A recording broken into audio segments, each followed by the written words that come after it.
Oke, perkenalkan nama saya Muhammad Naufal Fadlur Rahman dengan NIM C1401331075. Nah, di sini saya ingin menjelaskan cara untuk mengolah data seleksi yang udah kami lakukan pada praktikum sebelumnya. Nah, di sini saya sebagai kelompok satu mendapatkan tugas untuk eh, mengolah data atau mengolah data seleksi dari kelompok satu, 2, dan juga 3.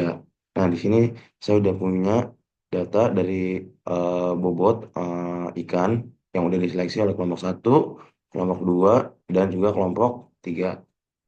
Nah, yang pertama mungkin ada individu. Nah, di sini saya menggunakan data dari kelompok saya, yaitu data kelompok satu. Nah, itu saya awal-awal mencari average-nya. Nah, average-nya itu dari rumus sama dengan average di blok semua di enter. Nah, terus eh, setelah itu di sini intinya kita mau mencari bobot terbesar, bobot terbesar. Nah, itu setelah kan kita udah tahu nih, udah tahu kan average-nya atau enggak nilai rata-rata. Nah, kita mau mencari yang di atas ini. Nah, ini pertama kita lakukan short. Nah, short itu buat apa? Short itu bisa dilakukan untuk mengurutkan dari yang terkecil ke yang terbesar, terus yang ke terbesar ke yang terkecil gitu. Ini kita short. Nah, udah dapat. Nah, kita ambil yang di atas 149. Ada apa? Jadi dari 25, 215, 215 sampai 151. Nah, ke bawahnya kan dari di bawah 149. Terus ya udah, berarti dia nggak masuk. Nah, ini tinggal dipindahin ke sini.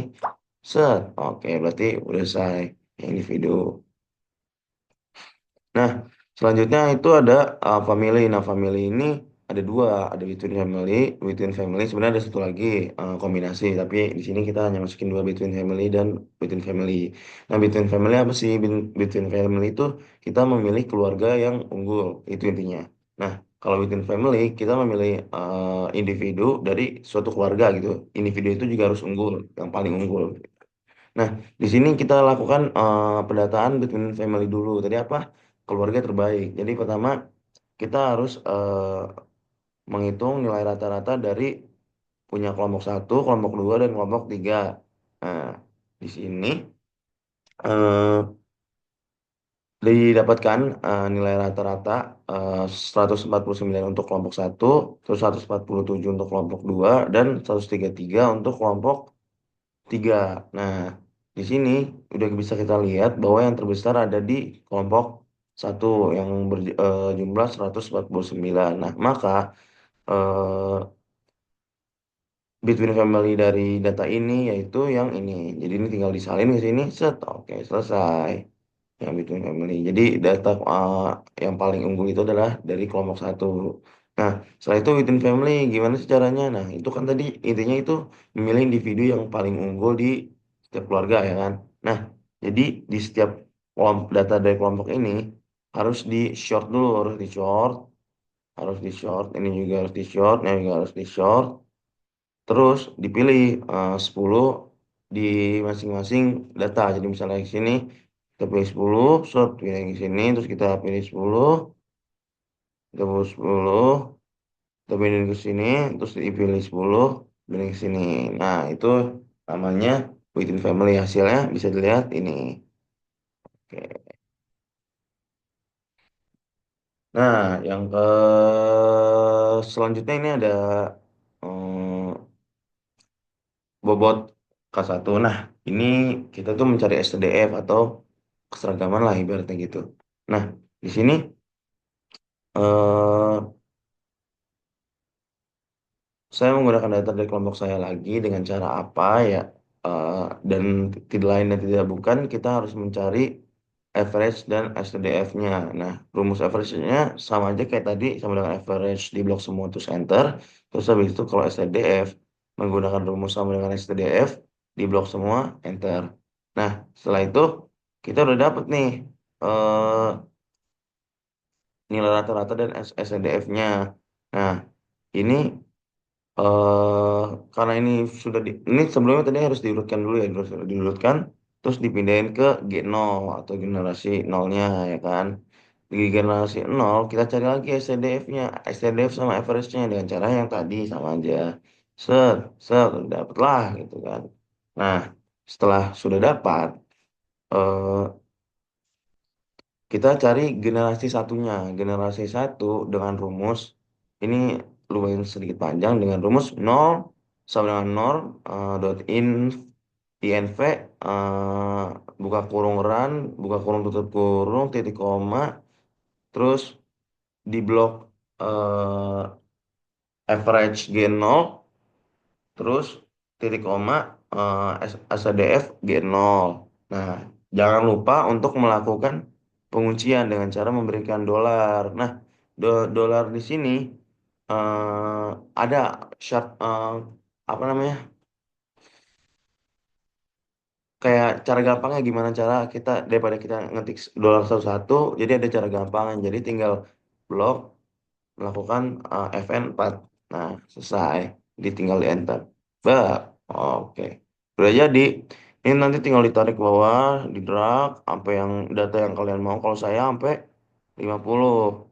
Nah, selanjutnya ini, nanti data ini tuh emang akan berubah-ubah, tapi makanya ini akan dilakukan copy. Nah, setelah itu menggunakan paste spesial. Nah, paste spesial ini buat apa? Jadi dia tuh untuk mengunci gitu, bukan mengunci sebenarnya. Kayak dia tuh mengopi benar-benar angkanya gitu, bukan dari rumus. Jadi angka yang setelah ini tuh nggak bakal berubah kayak yang sebelahnya. Ini kan kalau ini bakal berubah-berubah kan, tuh bakal berubah-berubah kan gitu. Jadi kalau ini nggak bakal berubah, jadi akan tetap kayak gini nih angkanya.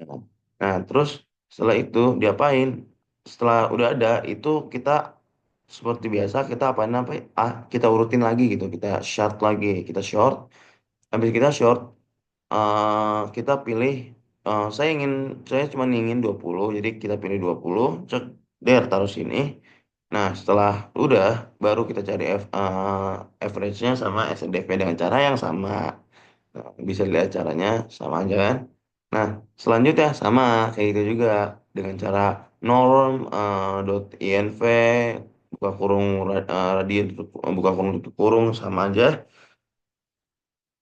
Terus diurutin, di short, terus ditaruh sini, terus dicari average sama STDF yang sama aja. Berlanjut ke setelahnya. Nah, sampai apa? Sampai STDF-nya itu mencapai mendekati angka nol. Jadi kalau misalnya STDF semakin kecil, semakin mendekati angka nol, maka semakin bagus. Makanya saya melakukan sampai generasi 6 karena STDF-nya berjumlah 0,4 sekian gitu. Selanjutnya ada genetic gain. Nah, di sini awal-awal kita harus memasukkan average dari genetik nol genetik generasi 0, generasi satu dan generasi 2 gitu. Nah, eh, di sini kita udah masukkan average yang tadi udah kita masukin, ini kayak kita udah hitung, ini kita masukin ke dalam sini. Setelah itu kita nyari genetic gain dari data sebelumnya dengan cara apa? Kalau misalnya yang pertama ini dilakukan dengan eh, mengurangi, misalnya ini kan di bagian genetik satu, generasi satu kan, itu menggunakan average dari generasi satu dikurang average generasi nol dibagi average generasi nol terus dikali 100. Terus di enter deh, di enter terus sama halnya kayak ini juga pakai apa sih, average generasi 2 terus dikurang generasi nol juga, ini semua dilakukan hal yang sama dan hasilnya kayak gini. Berarti ini tuh seperti peningkatan gen apa ya, genetik gitu loh, peningkatan genetik 10% lebih besar dari generasi nol ke generasi satu. Kalau yang ini dari generasi nol ke generasi dua.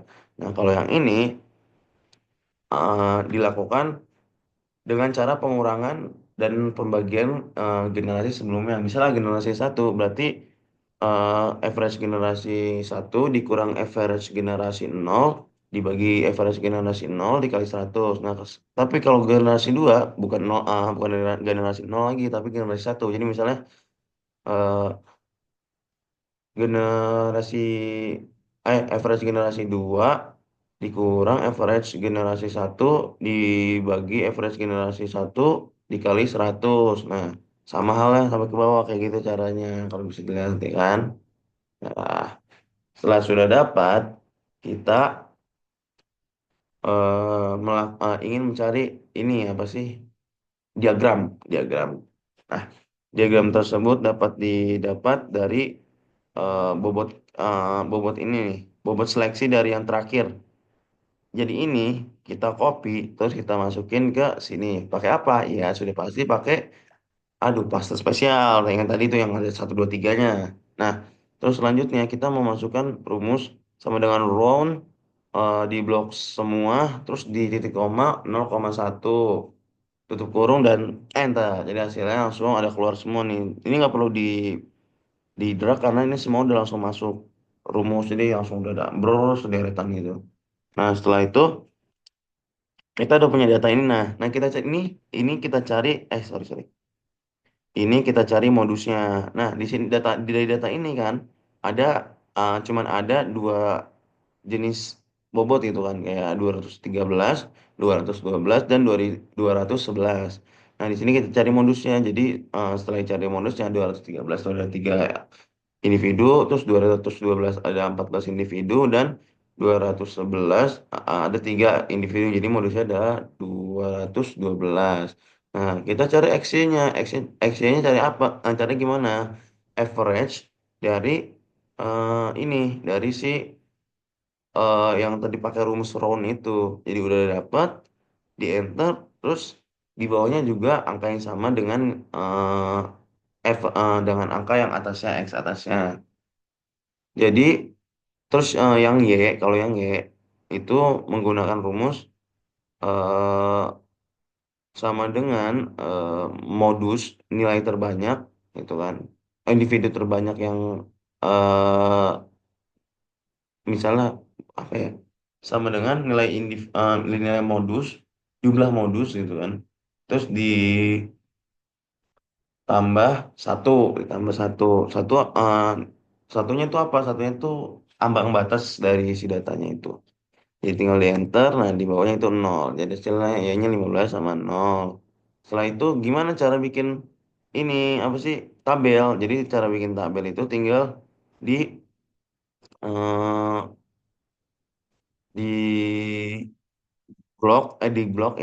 di blok yang di blok di bagian modusnya. Terus langsung aja pencet insert, recommended chart, terus langsung pencet klik ini. Ntar kalau itu langsung keluar dia si data ini. Nah, data saya itu berbeda daripada teman-teman saya karena eh, saya sendiri eh, menyeleksi sampai generasi 6 gitu. Kenapa? Karena saya mengejar untuk mencari eh, yang terdekat dari nol gitu, yang mendekati nol. Jadi saya sampai generasi 6 dan akhirnya keseragamannya itu besar gitu. Makanya seragam seragam gitu makanya jadi datanya itu cuma dikit nggak bervariasi gitu. Oke, mungkin segitu aja. Sekian, terima kasih. Kurang lebihnya mohon maaf. Wassalamualaikum warahmatullahi wabarakatuh.